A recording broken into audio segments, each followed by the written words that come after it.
Wow, everybody. We just had this incredible conversation with Kim Rogne. She is a high energy keynote speaker. She's a business coach and a #1 best-selling author who helps high achieving women and leadership teams thrive without burnout, because who needs burnout?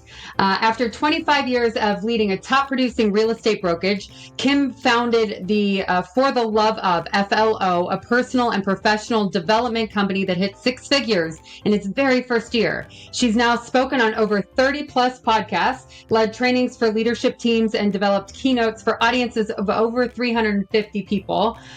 Through her signature coaching frameworks, relatable style, and action-packed resources, Kim inspires ambitious professionals to lead boldly, live intentionally, and grow with joy. Who doesn't want that? Flo's mission is simple: to inspire, empower, and promote action. So let's dig into this conversation with Kim. Hey, everybody, and welcome to the Power Up Your Life podcast. I am Mandy McAllister, and I am flying solo because our girl Kelly Resendez is Eat, Pray, Loving. She's currently in Italy, and we're excited to keep this ball rolling and get really great thought leaders out here. So today I have with me Kim Rogne. Hi, Kim. Hello. How are you? I'm so excited. Thank you, Mandy, for having me. Oh, I'm super excited too. Well, why don't we kick this off? Tell us a little bit about what it is that you do and who you are, your journey, in your own words. Oh, in my own words. Well, first of all, I always like to start personally. I've been married to my groom for over 27 years. That could be a whole nother podcast episode in itself. I have 2 semi-adulting children, 21 and 23. And I decided to sit down with my husband a little over 3 years ago and shake our world up and said, hey, honey, I'm looking at retiring from, I know this position I've been in for the last 10 years as a CEO of real estate brokerages where I have a salary and benefits, but I want to go start my own show, my own business. And from there, here I am entering year 3 and just really honestly trying to figure it out as I am a keynote speaker and author. Didn't expect that to happen along the way. That wasn't really on my business plan, as well as a high performance coach. I love that. This idea of failing forward and taking a bet on yourself resonates so much. And, at GoBundance Women, most of us are, if we are a W-2 employee, we are looking to, lean into the entrepreneurial stuff that we do on the side. Yeah. So what you're going through is exactly what so many of our members and I personally went through. So, one thing on that, the identity of having been in your W-2, the identity that you hold on to this. I was a medical device rep for the bulk of my career. And it's like, that's a thing people want to do, and people want to be in the role that you were in. Talk to me a little bit about, the letting go of that branch so that you could see if you could fly, and that identity shift in the meantime. Oof, I think I'm still working on it, to be honest. So I do come from being in the background. My background is for 25 years, I was in the real estate space. So the first 15 years I was in sales.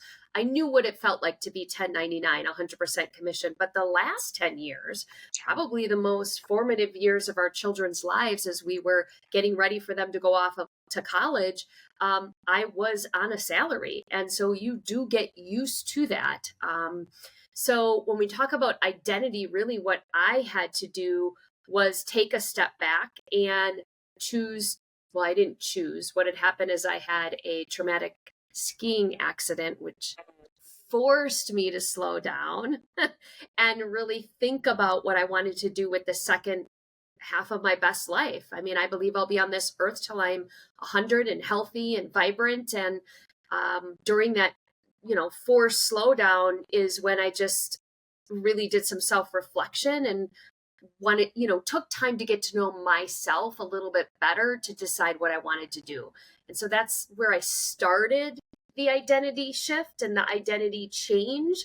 I'm still working on it because as much as I knew, I didn't know. So 100%. And we're all works in progress, right? I really think that's, if you don't have time for a pause on a regular basis for yourself, the universe, she gonna give you a pause that you're not anticipating. So it sounds like, you got one that you didn't anticipate, but there's always a lesson in it. Like that's fantastic.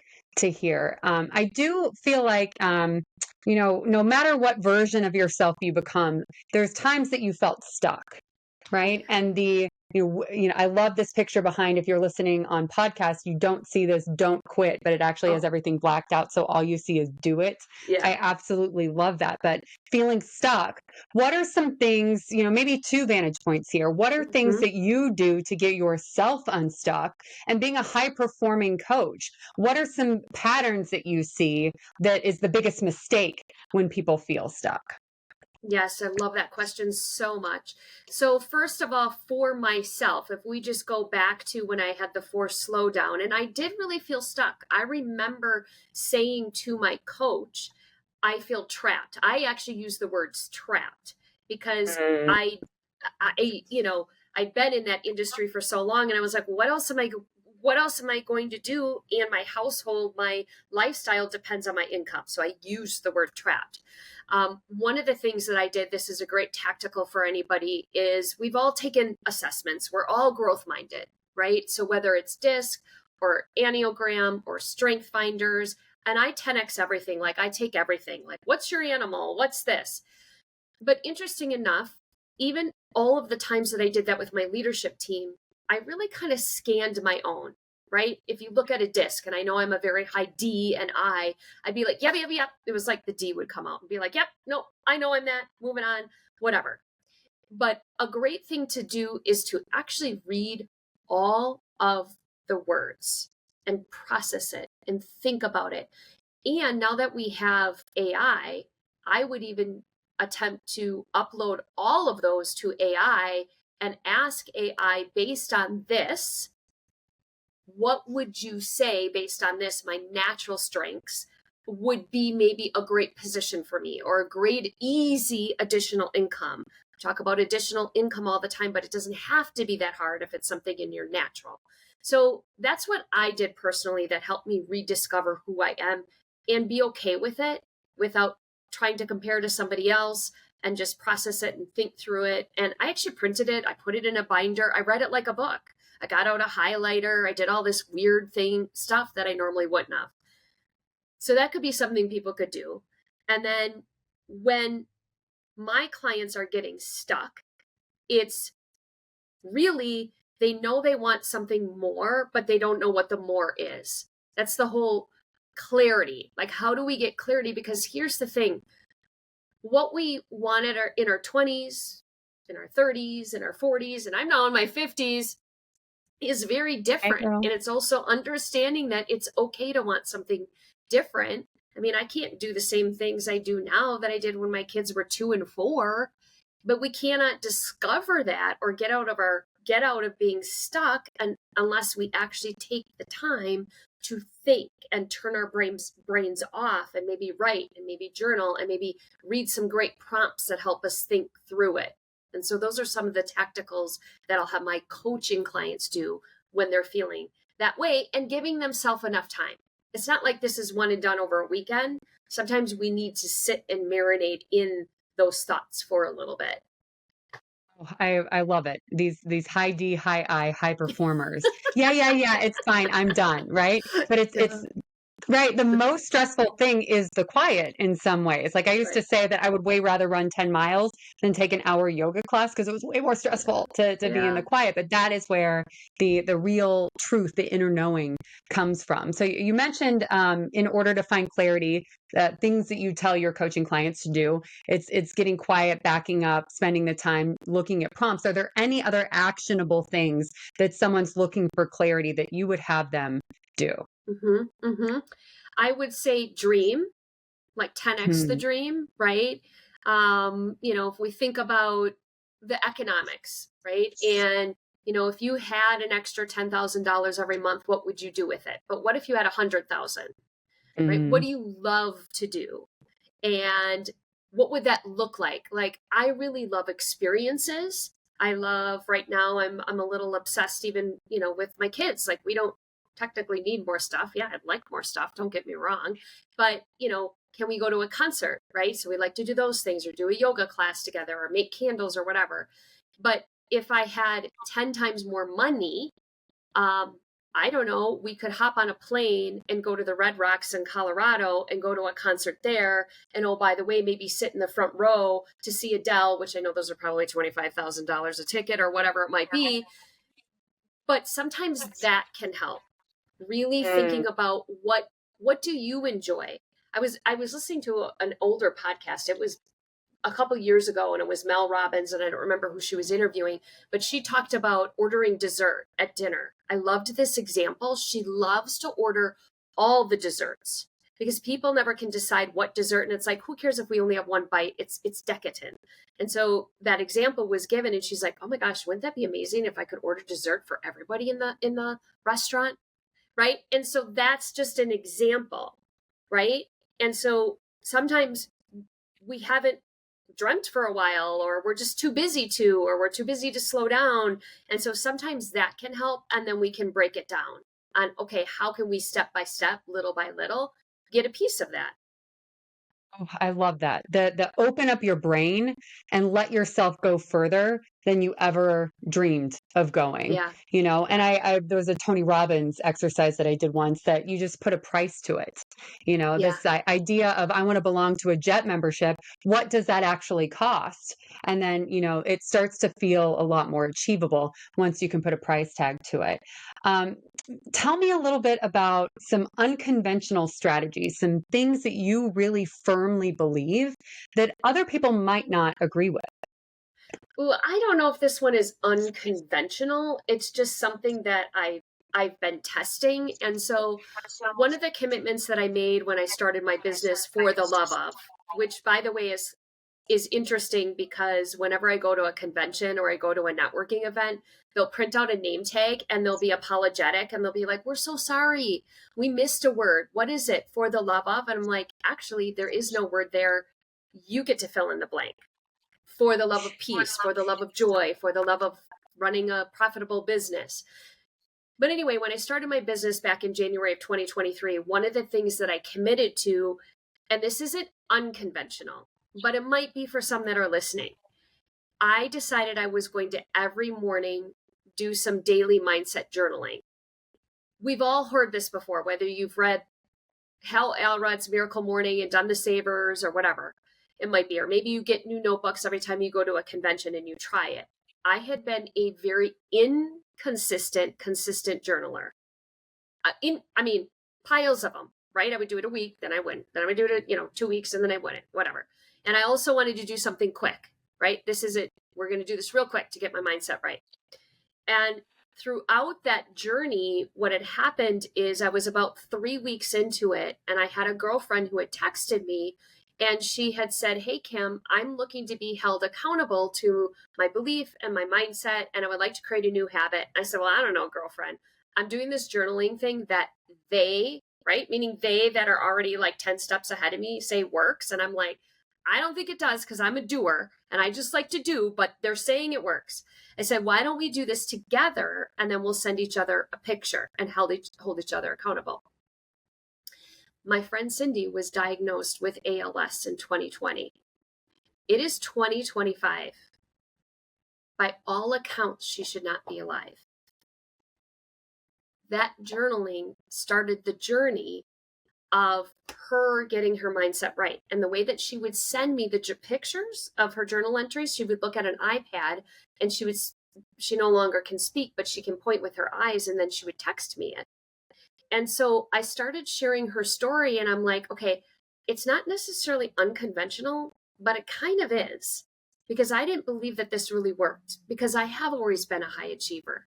I didn't really think that I needed to work on my mindset. I'm naturally very energetic and naturally very positive, and I exude all of this confidence, but really deep down in my core, inside, I wasn't always. It was kind of like behind closed doors, like I hate to use the word imposter syndrome because we're all, whatever, but that's kind of what was really happening. And I started sharing our story, and unsolicited people would send me their journal entries. And I'm talking, and I know we're all here, women power, GoBundance women, but men in their 60s, right? And just like, I was like, oh my gosh, I cannot believe I didn't start doing this 25 years ago.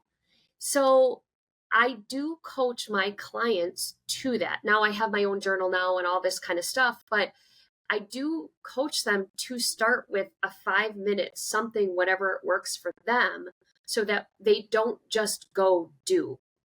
Because as high achievers, that's what we naturally do. We just go to work.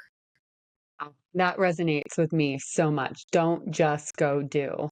I giggle because I have about 142 half-used journals back here that my husband just teases me about all the time.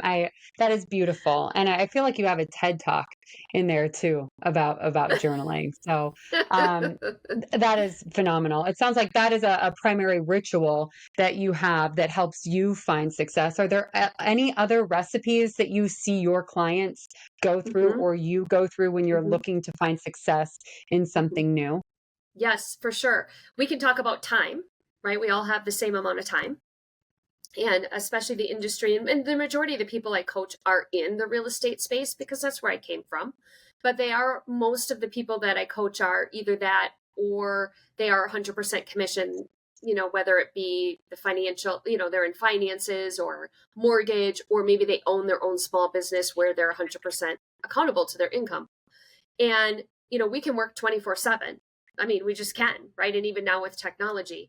So some of the tactics that we'll coach around when we're talking about time is just simple, tiny, tiny little things, like turning your phone on grayscale.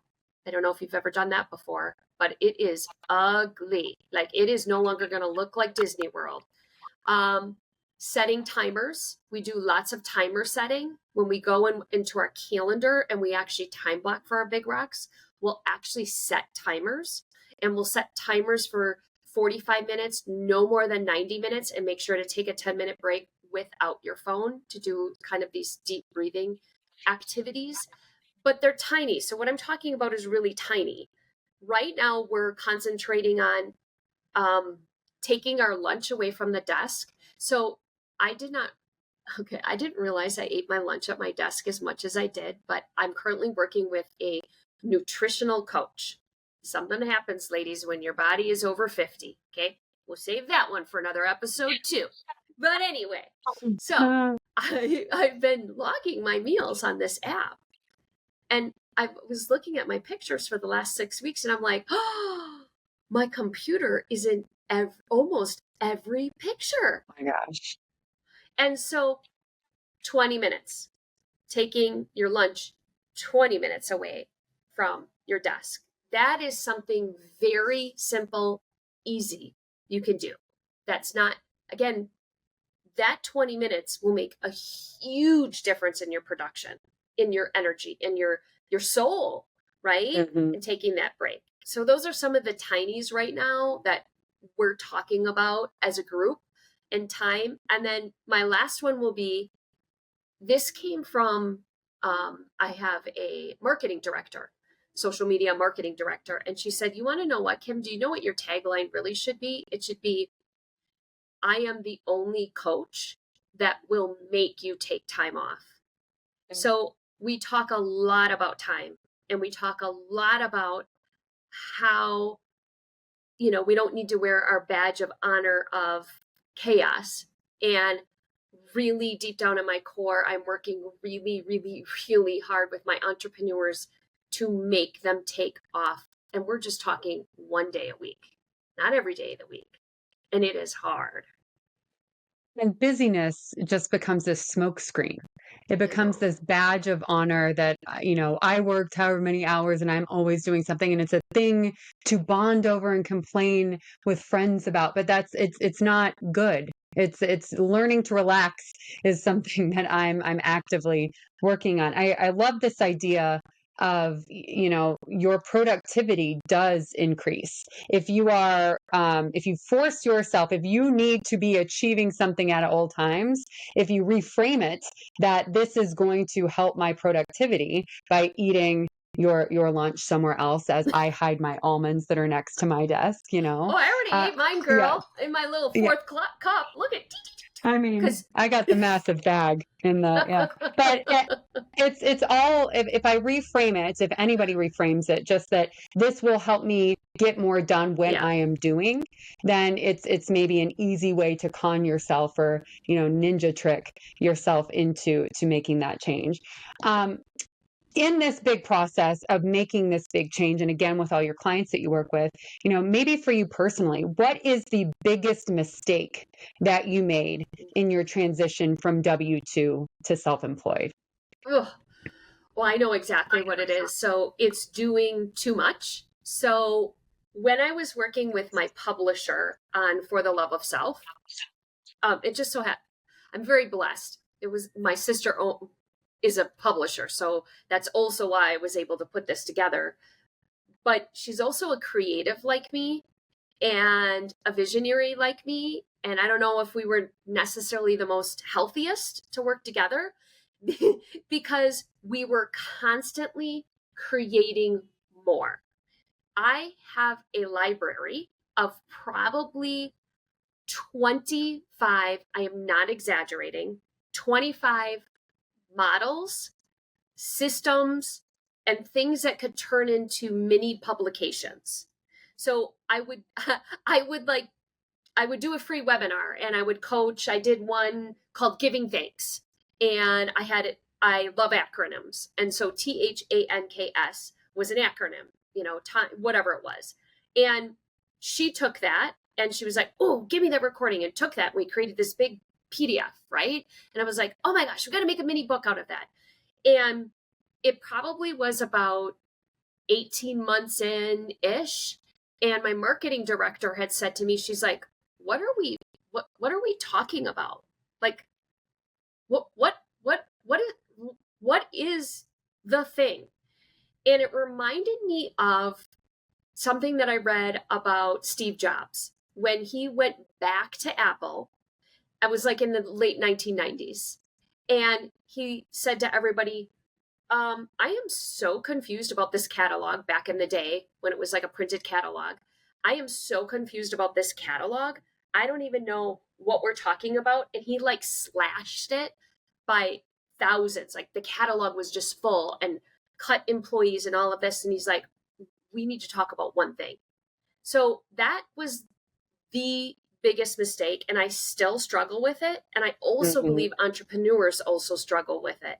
Because, I mean, either A, we don't finish and then we start something new, or we see a new shiny, and we're all intelligent enough that we know there is no magic bullet, but we sometimes think there could be, right? Or we sometimes think if we even think about GoBundance women, and I know there's also men, but that's narrowed.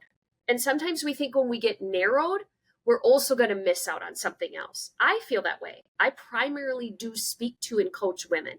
That is who I attract. That is who I am, a woman. I have daughters. I don't know, I was denying it for so long, but so I would say that, like, find your thing that brings you joy, gives you energy. And like, how about if you were to just work on that for a year? Yeah. Oh, my friend Erin Bradley says addition by subtraction. It seems very aligned with what it is that you're saying. And I did the exact same thing when I left my W-2. My joke was that I was starving for opportunity, and I went to the Chinese food buffet and I just took everything that I could see, and I ended up bloated with opportunity and MSG, Yeah. and I couldn't do anymore. So you got to put guardrails on yourself. That's where real creativity starts. I love that you said Yeah. that. Well, I'm going to tell you, you dropped some bombs on me today, Kim. I'm going to tell you a couple that I took notes on here. One that hit me the hardest was don't go, just do. I feel like any high achiever that is action based and being action oriented and actionable is so important for moving the needle, but it's doing the right thing. You can't climb a ladder if it's up against the wrong wall. It's not worth climbing that ladder. I also love the forced slowdown that you talked about, because if you're not taking those breaks, if you're not, doing the connective things and designing your life in the direction you want to design it, the universe is going to create a reason for you to slow down. And I love also the accountability around habits, the habit that you want, because the things that are easy to do are also easy not to do. And you're much more willing to let yourself down than you would be willing to let someone else down. So you give so much, you've given so much to us, all of these bombs. And I know that I'm going to, go to AI as soon as we're done here and put all of my Enneagram and all of that jazz into it. But I'm curious for you, we always talk about, you got to be prepared with your ask. If you believe, well, we know that if men earn $1, women earn 70 cents. And one thing that I think that causes that is that women don't ask. So if we're ready with our ask, then we can support each other in a bigger way. So Kim, can you tell me and everybody listening today, what is an introduction or a resource that just changes the ball game for you? The resource. I mean, it really is my For the Love of Self journal. I mean, and I hate to even say that, I'd love to say it was something else, but it has been life-changing for me and a lot of my coaching clients. And in the journal itself, it has 3 parts to it, which piggyback a lot on what we were talking about here today. The first part of it is very tactical. Like I built the first part for you to really identify your big rocks and then teach you how to time block for them, as well as your personal, your professional, for your life. And that section is really to set up your week for success. The second section are the mindset journal pieces, which we made sure that it would take less than 5 minutes and give you those for 5 days. And we did some research on, okay, what can we do here? Because I'm all about habit stacking. I'm like, how can I maximize the prompt so that it's helping me do whatever I need to do? And then the third part is we titled it the slow down to speed up, which this is then our end of the week reflection. But it truly gives you all the pieces before you're opening your computer, before you're starting your week, so that you have your week with intention, before you're starting your day, so that you're igniting your reticular activator and you're wiring in our brain. That's not always our girlfriend when we wake up. I don't know. She's just always talking. Preach, homegirl. Yeah. And then the slow down to speed up. That one's a little bit harder for me. I'm not going to lie. Yeah. I don't do that every week, but I have you. We're going to be besties, I'm sure of this. Well, tell me, how do our listeners get in touch with you if they'd like to learn more? Yeah, that's amazing. So you can go get your free download of For the Love of Self at FLO, F-L-O, for love of, so FLOself.com. And all the journal prompts are there. So Kelly, you can go grab, or Mandy, I know Kelly's not here today. You can go grab one of your journals you haven't written in and you can just do your own journal entry. And I challenge people to do this for 66 days or as long as they can, to just see if you show up differently and not be perfect about it. You decide. If you do it at Monday, Tuesday, Wednesday, okay, who cares? You're making progress. That's and beautiful. Then just KimRogne.com, ROGNE.com. And then my favorite handle is Instagram. It is my favorite. It's just sometimes the algorithms make me crazy. But I'm out there. I'm doing what I'm supposed to be doing. Not always liking it, but I'm doing it. Fighting for our lives. I love it. Kim, thank you so much for joining us today on the Power Up Your Life podcast, brought to you by GoBundance Women. Don't forget to subscribe, like, and share. If you have a friend who needs to journal that you want accountability with, share this episode because your girl needs it. We will see you next time on Power Up Your Life. Have a great day.